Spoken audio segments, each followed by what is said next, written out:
Vida e tecnologia são as inovações tecnológicas, a sociedade de informação, a tecnologia ao serviço do homem. O convidado de hoje é o Diodato Francisco. Boa noite. Boa noite, obrigado. O Diodato, que vem do Centro de Ajuda Académica, que hoje é Instituto de Pesquisa e Estudos Avançados. Isso é um upgrade interessante, não é? Evoluiu muito, não é? De facto, evoluiu porque, depois nós, como Centro de Ajuda Académica, existimos desde 2014, com focos. O Centro de Ajuda Académica tinha uma visão tridimensional, a visão das formações, a visão da assessoria académica a estudantes, docentes universitários e instituições, e tinha também a área de pesquisas. Com o andar do tempo, verificamos que era necessário fazer uma atualização em função das parcerias que nós temos vindo a ter com outras instituições, sobretudo instituições do ensino superior e empresas que recomendavam para o Centro de Ajuda Académica na altura investigações. Então, hoje nós somos o Instituto de Pesquisa e Estudos Avançados. Interessante. Primeiro vamos apresentar o convidado de hoje portanto, aos ouvintes da Rádio Nacional de Angola. Diodato, qual é o seu nome completo? Eu sou Diodato dos Santos Francisco, conhecido nas redes sociais e em outras lides como Diodato Francisco. Tenho uma visão sobre o empreendedorismo social. A minha área de foco principal tem sido as áreas sociais, um pouco fruto das minhas formações. Sou formado em filosofia, tenho bacharelato em direito, sou formado em relações internacionais e tenho também especializações em escrita científica pela Stanford University e em metodologia de investigação científica pelo Instituto de Relações Internacionais Raul Roa Garcia de Cuba. E em função disto, então, tenho vindo a trabalhar especificamente com questões que têm a ver com o despertar das consciências, com um foco específico no conhecimento. Diodato, por que nasceu na altura o Centro de Ajuda Académica? E aqui estamos em sede de um programa de ciência, de tecnologia, de investigação e também de desenvolvimento. Uma vez eu fui para a Faculdade de Letras, na altura, e verifiquei que havia muitos estudantes a fazer os seus trabalhos de conclusão de curso e outros a reclamar porque não conseguiam terminar a formação de facto. Isto porque tinham dificuldades de orientadores, tinham dificuldades de desconhecimento das regras e de procedimentos para a elaboração de trabalhos científicos, metodologia de investigação científica, e fiz um levantamento preliminar e verifiquei que haviam muitos, para além daqueles que estavam aí a reclamar. Então, em função disto, entendi que talvez fosse necessário existir uma instituição que pudesse dar resposta a essas situações, permitir que aquelas pessoas tivessem conhecimentos de metodologia de investigação científica, que elas fossem orientadas para fazer trabalhos, já que tinham aquelas dificuldades e os tutores não estavam próximos. Então foi nessa altura que comecei a mobilizar algumas pessoas que pudessem trabalhar comigo, de formas que constituíssemos uma instituição com esse foco. Conseguimos. Nasceu aí em 2014 o Centro de Ajuda Académica. Conseguimos dar força, redefinir as linhas de atuação, especificamente a consultoria académica, para permitir que os estudantes, mesmo que não tivessem grandes dificuldades em termos de metodologia, mas se quisessem fazer avaliação dos seus trabalhos de pesquisa científica, se tivessem que fazer avaliação metodológica, língua portuguesa, alguma orientação de como é que se faz um estudo de campo, então essa área de assessoria académica os poderia ajudar. A outra área de formações, porque verificamos que ia muita gente atrás da consultoria académica, mas com questões muito simples, então entendemos também criar uma área de formações, e essa área de formações servia, de um lado, para acudir às dificuldades que esses estudantes tinham, que era desenvolver os seus trabalhos de pesquisa, de um lado, de outro lado, para formá-los e eles também ajudarem os outros a esclarecer os problemas que tivessem de metodologia de investigação científica. Essa foi a segunda razão. E a terceira razão foi exatamente ligada à área das pesquisas, dado que na altura também havia compreendido que uma das grandes fragilidades das instituições do ensino superior é exatamente o desconhecimento de normas de metodologia de investigação científica, e alguns centros de investigação faziam trabalhos com com uma orientação difusa. Instituições precisavam de trabalhos, mas não viam aonde recorrer, então desenvolvemos na altura também essa área que era de pesquisa científica. Quantas pessoas ajudou na altura? E aqui estou-me a reportar o Centro de Ajuda Académica. O Centro de Ajuda Académica hoje conta com 7.400 estudantes formados, ou seja, pessoas que fizeram formação em Luanda e mais 12 províncias. Enquanto o Centro de Ajuda Académica, na altura, antes do Instituto de Pesquisa e Estudos Avançados, nós dávamos todas as formações em Luanda e depois fazíamos essas formações também nas outras províncias. O que aconteceu é que o Centro de Ajuda Académica começou com aquela perspectiva de formações de metodologia de investigação científica, mas com o andar do tempo e dadas as necessidades que fomos identificando, então começou a evoluir. Depois começamos a dar outras formações, como por exemplo, quando se lançou o IVA, pouca gente tinha noções do IVA, não existiam nas universidades alguma formação sobre o IVA em Angola. Criamos uma formação específica sobre o imposto sobre valor acrescentado, trouxemos docentes nacionais e estrangeiros que tinham já domínio, os estrangeiros que tinham domínio disto, e formamos várias pessoas em Luanda, em Cabinda, enfim. Então fomos criando outras formações. Hoje temos mais de 8 formações, tudo virado a formas e procedimentos, caminhos para que as pessoas pudessem desenvolver com qualidade os seus trabalhos. Vocês são os desbravadores. Vamos agora falar do IPEA, do Instituto de Pesquisa e Estudos Avançados. Integração, informação, conhecimento, vida e tecnologia. Diodato, uma vez mais, boa noite.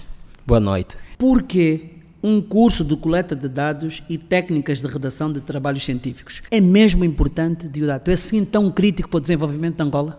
O IPEA tem uma perspectiva, primeiro eu começaria por aí, tem uma perspectiva que é, de um lado, formar as pessoas para fazerem os seus trabalhos com elevada qualidade, e do outro lado, tem a responsabilidade de auxiliar na elaboração de pesquisas com credibilidade científica. A área da pesquisa científica é uma área muito séria.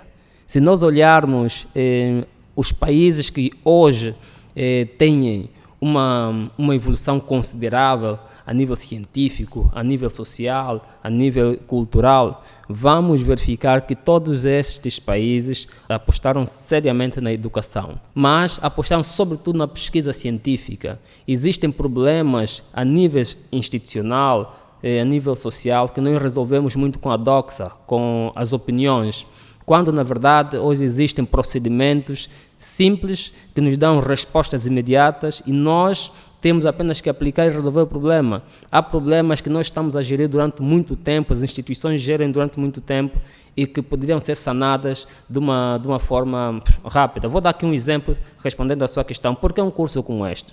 Vamos imaginar uma instituição que o diretor de recursos humanos deduza que os seus funcionários ou que os funcionários estão desmotivados porque não mudaram de secção. Então orienta o consultor, olha, procura uma estratégia para corrigir isto. Os funcionários estão desmotivados porque não mudaram de secção, não saíram da área de produção para a área de marketing, por exemplo. Procura uma estratégia e o consultor pega essa informação, vai dar tratamento, procura uma estratégia, aplica e não dá certo. Por que não dá certo? Porque os procedimentos estavam incorretos. A primeira coisa é avaliar essa hipótese, se essa hipótese é verdadeira ou não. E existem procedimentos em termos de coleta de dados e redação de trabalhos científicos. Está a dizer que a ausência, a falta de mudança de posição gerou desmotivação? Vamos avaliar essa hipótese. Vamos pegar uma correlação de Spearman. Vamos pegar essa correlação e vamos ver se de facto isto é verdade ou não. Se eles são significativamente relacionados, significativamente diferentes. E em função disso, assim, se criar uma estratégia.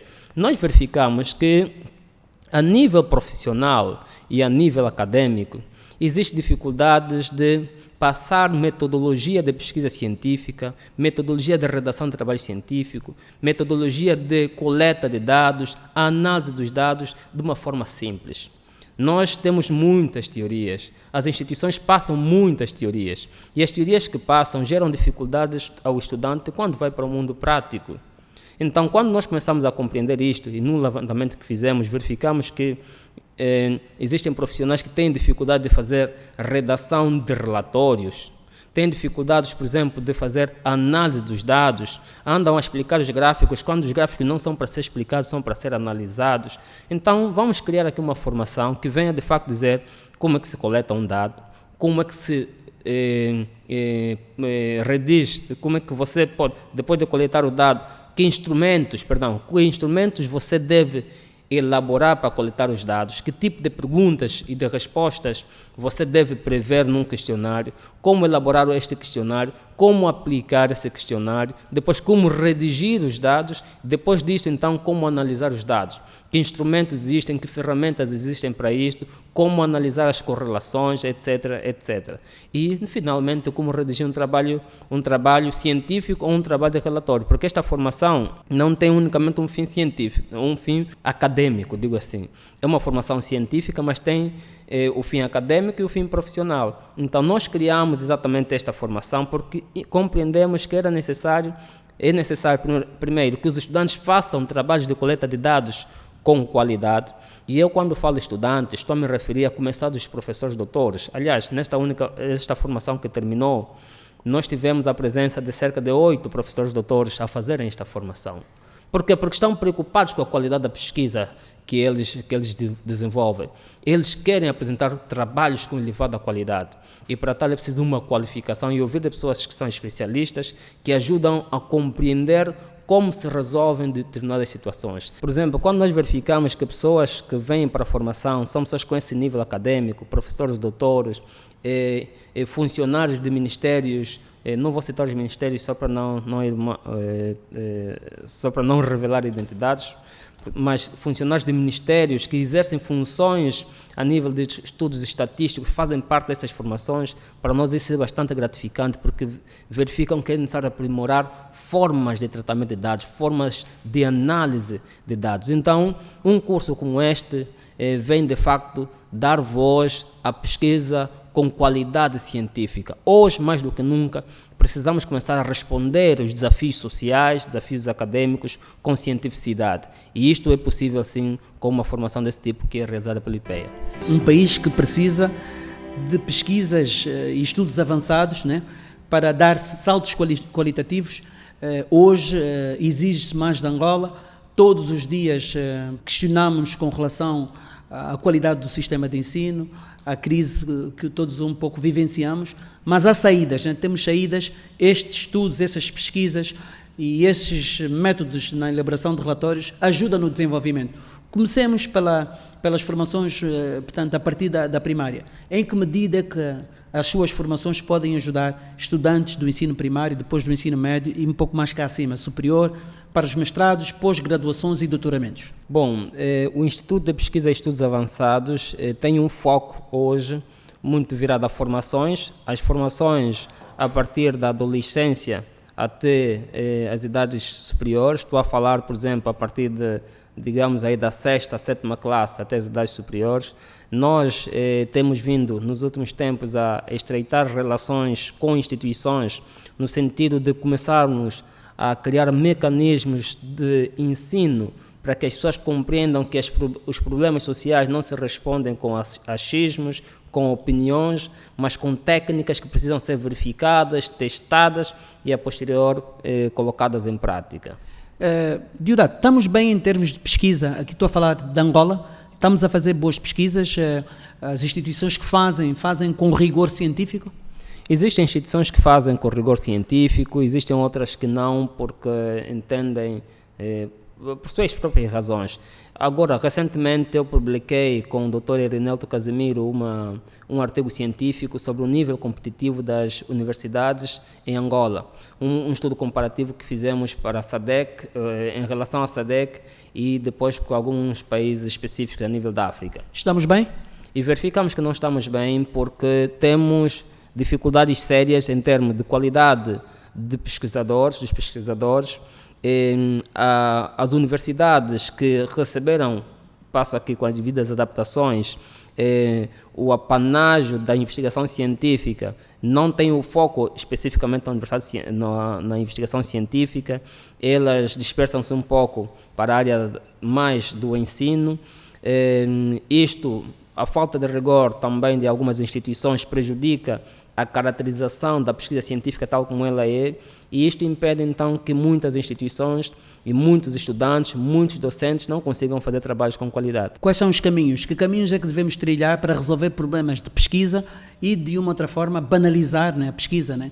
Levar, e aqui falo, lá estou sempre falando de toda Angola, levar esse tipo de ferramentas a quase todo tipo de instituições. O Instituto de Pesquisa e Estudos Avançados tem vindo mesmo a trabalhar nisto, em formas alternativas. Começamos com aquela perspectiva do Centro de Ajuda Académica e hoje continuamos a trabalhar nisto. Como é que nós podemos melhorar o processo de investigação científica, qualificar a investigação científica e bem posicionar a investigação científica a nível do mundo?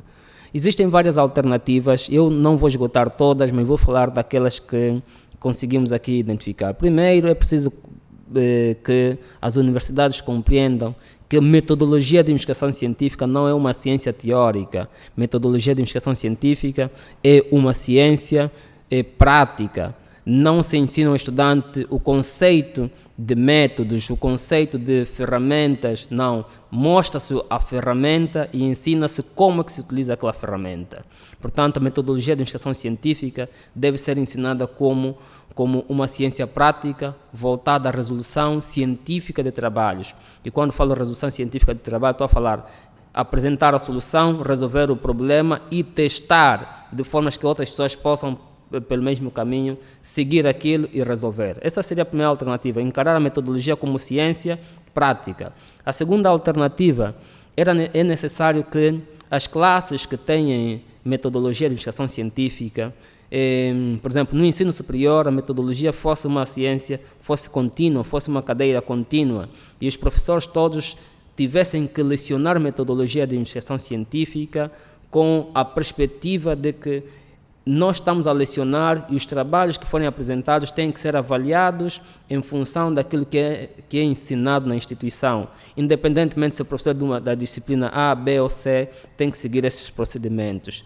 A outra alternativa, é necessário que o Ministério do Ensino Superior possa encarar metodologia de investigação científica, pesquisa científica, como uma questão de idoneidade, uma questão de princípio científico no nosso país. Portanto, o nível competitivo das universidades vai subir se houver um posicionamento mais comprometido, digamos, das instituições ou do Ministério do Ensino Superior, incidindo sobre a qualidade dos centros de investigação, quem deve estar no centro de investigação, que tipo de pesquisas devem ser feitas em função do posicionamento que queremos ter.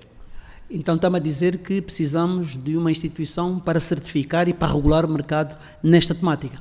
Não precisávamos de uma instituição, só precisávamos de princípios, só precisavam de um posicionamento mais rigoroso das instituições do ensino superior, ou do Ministério, por exemplo, do ensino superior, no que toca à área da investigação científica que é das universidades. Portanto, a universidade tem três áreas. Tem a área do ensino, que me parece que está bastante evoluída em relação às outras áreas, que é a extensão universitária, a repercussão daquilo que se faz na universidade na vida do cidadão, na vida das comunidades, e a investigação científica, que parece ser o irmão mais pobre em tudo isto. Então é preciso que também as instituições ou o Ministério pudesse, por exemplo, vamos aqui passar uma ideia por cima, vamos pensar, por exemplo, que o Ministério diga, olha, as instituições que tiverem publicações no próximo ano vão ser classificadas neste nível, aquelas que não tiverem continuarão nesse outro nível, atribuir escalões às universidades em função da investigação científica. Isso seria bastante gratificante, não só para o país, como também para a vida das pessoas.